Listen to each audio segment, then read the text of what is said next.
CPM എന്നുള്ള ഒരു label ഉണ്ടെങ്കിൽ എന്ത് തോന്നിവാസം കാണിക്കാം എന്നുള്ളൊരു ധാരണ ഇവർക്കൊക്കെ ഉണ്ട്. ഈ ധാർഷ്ട്യം ഇത് യഥാർത്ഥത്തിൽ നമ്മുടെ ചിന്തിക്കാൻ ഒക്കുന്നതിനുമൊക്കെ അപ്പുറത്തെ കാര്യങ്ങളാണ് നടക്കുന്നത്.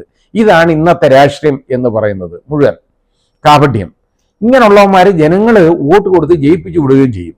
അതാണ് ഈ രണ്ട് കുട്ടികളെ ഈ കൊലപ്പെടുത്തി കഴിഞ്ഞപ്പോൾ ആ നഷ്ടം ആർക്കാണ് യഥാർത്ഥത്തിൽ? ഈ സമൂഹത്തിനും ആ കുട്ടികളുടെ വീട്ടുകാർക്കും അല്ലേ, ആ മാതാപിതാക്കൾക്കല്ലേ, അവരുടെ സഹോദരങ്ങൾക്കല്ലേ നഷ്ടം എന്ന് പറയുന്നത്.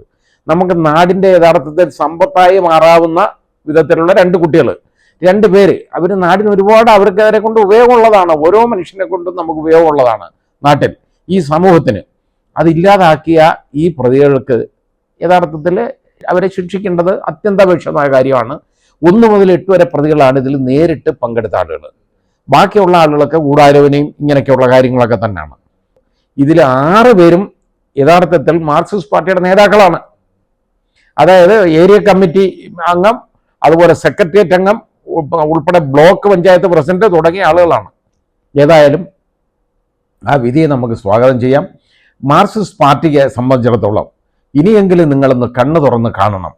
ഇതുപോലുള്ള കൊലപാതകങ്ങൾ വെച്ചു ഉറപ്പിക്കില്ല ഈ നാട്ടിലെന്ന്. ഒരു കാലത്ത് നിങ്ങൾക്ക് ഈ കൊലപാതകം നടത്തിയിട്ട് നിങ്ങൾ സ്വന്തമായിട്ട് അന്വേഷിച്ച് അങ്ങ് എഴുതി തള്ളുന്ന ഒരു പരിപാടി ഉണ്ടായിരുന്നു. നവീൻ ബാബുവിൻ്റെ കണ്ടല്ലോ. ഇപ്പോൾ ഇതുവരെയും CBIയുടെ അന്വേഷണത്തിന് ഇത് ഗവൺമെന്റ് മുമ്പിട്ട് ഇറങ്ങുന്നില്ല. അതിന് പല്ല് നഖം ഉപയോഗിച്ച് ചേർത്തുകൊണ്ടിരിക്കുകയാണ്.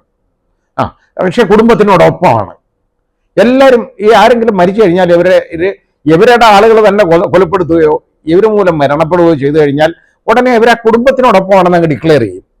മനസ്സിലായില്ലേ? പ്രതികൾക്ക് വേണ്ട എല്ലാ സഹായം ചെയ്തു കൊടുക്കും. കേസ് നടത്താനും എല്ലാ ഇടപാടും. 5 പൈസ പ്രതികളുടെ ചിലവാക്കേണ്ട കാര്യം വരത്തില്ല. ഗവൺമെന്റ്, ഇവിടുത്തെ ഈ ഗവൺമെന്റ് ചിലവാക്കിയ പണമുണ്ടല്ലോ, യഥാർത്ഥത്തിൽ CPM എന്ന് പറയുന്ന രാഷ്ട്രീയ പാർട്ടിയുടെ ഇന്ന് തിരിച്ചുകൂടെ അത് നടക്കുന്നില്ലല്ലോ. കാരണം ഗവൺമെന്റ് അല്ലേ ഈ അപ്പീൽ കൊടുത്തതുമൊക്കെ. ഗവൺമെന്റ് യഥാർത്ഥത്തിൽ ഈ ചെയ്ത അഴിമതിക്ക്, ഇത് നഗ്നമായ അഴിമതിയാണ് ഈ നടന്നേക്കുന്നത്. ഇതിനൊക്കെ CBI അന്വേഷിക്കുന്നതിന് ഇവർക്ക് എന്താ നഷ്ടം? കേസ് തന്നെ അന്വേഷിക്കാൻ പാടില്ല എന്ന് ഇവരൊരു കാഴ്ചപ്പാട് അങ്ങ് എടുക്കുകയാണ്. കേസ് അന്വേഷിക്കേണ്ട, അവർ കേരള പോലീസ് അന്വേഷിച്ചാൽ മതി, അല്ലെങ്കിൽ അവരുടെ ക്രൈംബ്രാഞ്ച് മതി, വേറെ ആരും അന്വേഷിക്കാൻ പാടില്ല എന്നൊരു കാഴ്ചപ്പാട് ഗവൺമെന്റ് എന്തിനെടുക്കുന്നു? ഇത് വെറും കോമൺ സെൻസ് അല്ലേ? സാമാന്യ ബുദ്ധിക്ക് നിരക്കാത്ത കാര്യമല്ലേ ഇവിടെ നടക്കുന്നത്? അതായത് അതിനുവേണ്ടി തർക്കിക്കുക, അത് നടത്താതിരിക്കുക, എവിഡൻസ് എങ്ങനെയെങ്കിലും ഷട്ട് ഡൗൺ ചെയ്യുക, ആ രീതിയിലേക്ക് പോയിക്കൊണ്ടിരിക്കുകയാണ് ഇപ്പൊ കാര്യങ്ങൾ. നവീൻ ബാബുവിന്റെ കാര്യത്തിൽ കോടതി വിധി വരാനിരിക്കുന്നതേ ഉള്ളൂ. അതിനെന്ത് വരുന്നെന്ന് നമുക്ക് വരുമ്പോൾ കാണാം. പക്ഷെ ഇന്ന് ഈ സംഭവം എന്ന് പറയുന്നത് യഥാർത്ഥത്തിൽ ഒരു മാർക്സിസ്റ്റ് പാർട്ടിക്ക് കണ്ണു തുറക്കാനുള്ള ഒരു സംഭവമായിട്ട് മാറണം. അവർ പ്രതിക്കൂട്ടിലാണ് ഈ മാർക്സിസ്റ്റ് പാർട്ടി. കാരണം ഒരുപാട് കൊലപാതകങ്ങൾ നടന്നു. അരീൽ ഷുക്കൂർ, അതുപോലെ എത്രയോ പേരെയാണ്, ഷുഹൈബ് തുടങ്ങി എത്രയോ പേരെയാണ് ഈ കൊലപ്പെടുത്തിയിട്ടുള്ളത്. നിങ്ങൾ തന്നെ, നിങ്ങളുടെ കോടതിയുണ്ട്, വയലിൽ വെച്ച് പരസ്യമായിട്ട് അവരെ വിചാരണ നടത്തിയിട്ട് വെട്ടിക്കൊലപ്പെടുത്തുക. എന്നിട്ട് ഞങ്ങൾ അവിടെ ആയിരുന്നു, ഇവിടെ ആയിരുന്നു, ഞങ്ങൾ ആശുപത്രി ഇരുന്നെന്നൊക്കെ നേതാക്കന്മാർ പറയുക. അപ്പൊ ഏതായാലും അതിനകത്തൊക്കെ പിടുത്തം വീണിട്ടുണ്ട്, ബുദ്ധിമുട്ടാണ്. ഇനിയുള്ള കാലത്ത് നിങ്ങൾ മനസ്സിലാക്കണം, പണ്ടുള്ളതുപോലെ നിങ്ങൾക്ക് ഇറങ്ങിപ്പോകാൻ പറ്റത്തില്ല, ബുദ്ധിമുട്ടായിരിക്കും.